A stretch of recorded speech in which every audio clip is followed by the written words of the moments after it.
All right, guys, this is a short set of lessons. Okay, so what I want you to do is we're going to do some applications. We're going to do 3 to 4 questions. You must be able to do question 41 by the end of this lesson. So this problem states a polynomial has 3 zeros, -5, -1, and 3, and has n behavior such that its graphs go up and down, go down to the left for x going as -infinity, x going to -infinity, and up to the right as x goes to +infinity. Discuss some possible equations of f. So discussing really means just sort of finding all of the basic points. So here's what we said. For zeros, we have x1 equals -5, x2 is equal to 1, and x3 is equal to 3. So if we were graphing this, there's two possible ways. So we're going to start off with 1 and create another graph as well. So we have our 3 points. So we have -5, 1, and 3. And we'll do the same for the other graph. -5, 1, and position 3. Now, the graph is set up in such a way that before when we're going this way towards -infinity, our graph is literally firing down this way. Okay? So we can just take some liberty and kind of say, all right, so there is our first point, right? Now, I never said whether this graph is a simple, which is if our graph is a simple zero, right? Remember, a simple zero basically just cross the x-axis, right? So we could basically just draw our point. And then maybe we also have another simple zero at x is 1. So now our graph comes up and then goes down. And then maybe it's another simple zero. But remember that our values go off to +infinity. So our curve would do something like this. Now, the base form of this graph would look something like this. Y is equal to x minus 5, x, no, it would be x plus 5, x minus 1, and x plus 3. And that is what this basic graph would look like. Because you know, as x goes to -infinity, this graph, f, goes to -infinity. And the same says for x going to +infinity, f goes to +infinity. So basically, for this part here, we're talking about this half of the graph. And for this part here, we're talking about this half of the graph, i.e., as x keeps increasing to the left, it blows up towards infinity. As x continues to move to the left this way, it blows down to -infinity. Now, there are other ways that you could have come up with these graphs, right? We could have said, well, what if we had something like this? Well, we still have y is equal to the same roots, x plus 5, x minus 1, and x plus 3. But imagine we still have our values coming up here, okay? Now, imagine if our graph did something like this. It bounced off of here, went up, bounced off, and then went that way.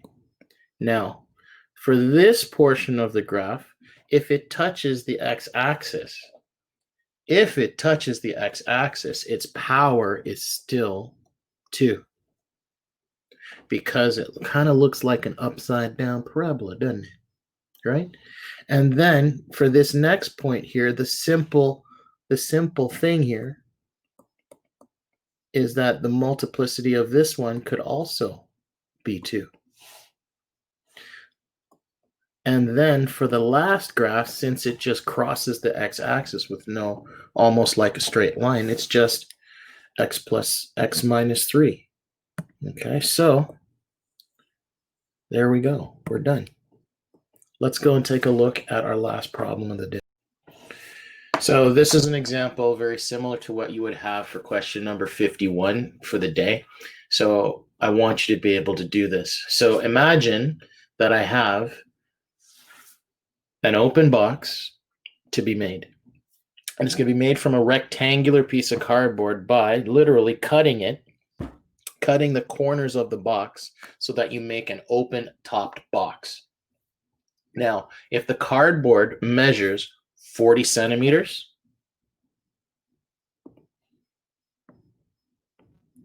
by 50 centimeters, we have a rectangular box, right?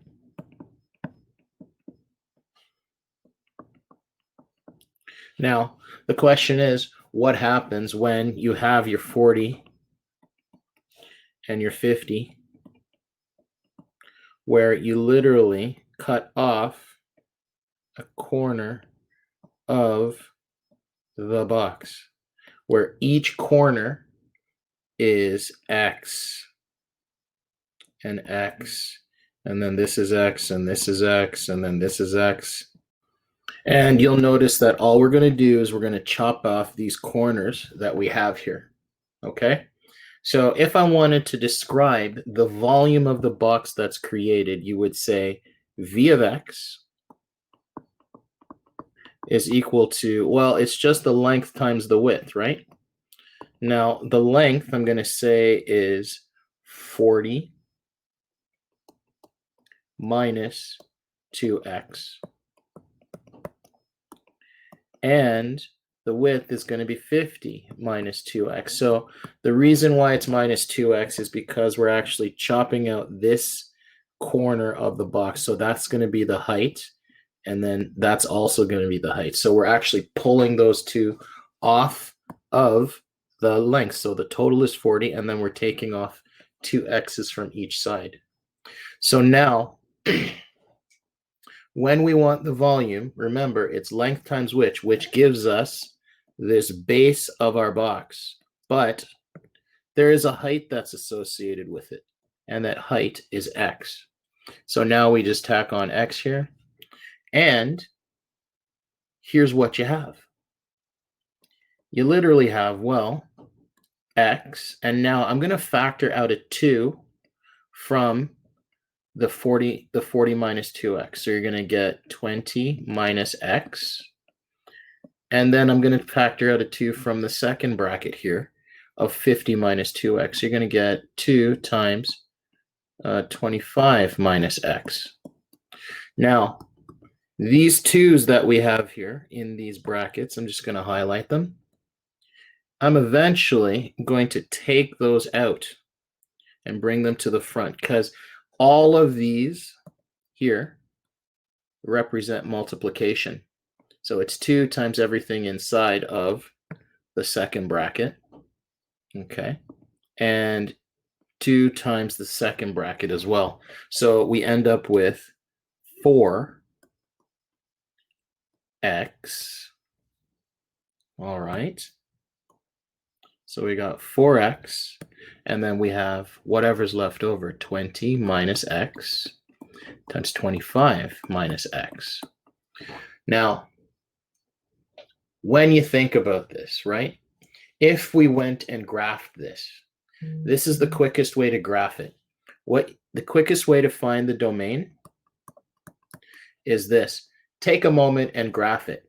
You could use Desmos. You could go and do the analysis that we studied before.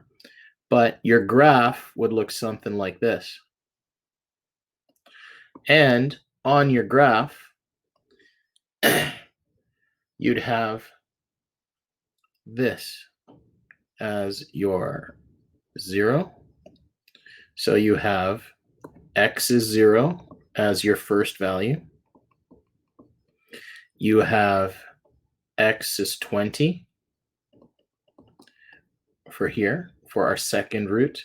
And then this one would be x is 25. Now, when you graph it, you'd have to kind of look at all this stuff and try to find a way to ensure that all of your graph for v of x is greater than 0. And the only way that happens is if we do everything in this half of the graph, because I'm going to put this part in red.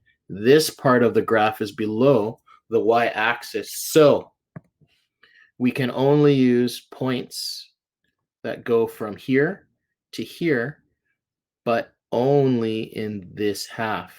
So now you can say, by use of graphing, that the domain of v at x is literally going to be, here it is, 0, 20.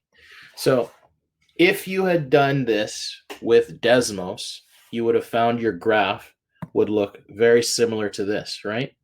Now, you know that the volume can't be 0 for a box, because if you have a 0 volume of a box, you just got basically a piece of paper.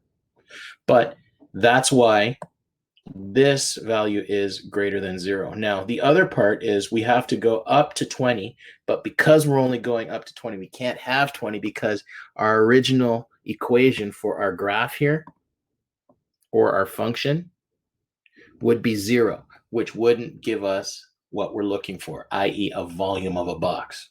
And that's it. Okay, so we've sketched it, we've graphed it. Using the sketch, we found the domain of v of x. So your homework right now is going to be page 138. You're going to do 51 to 54. Now remember, 51 is like our last example.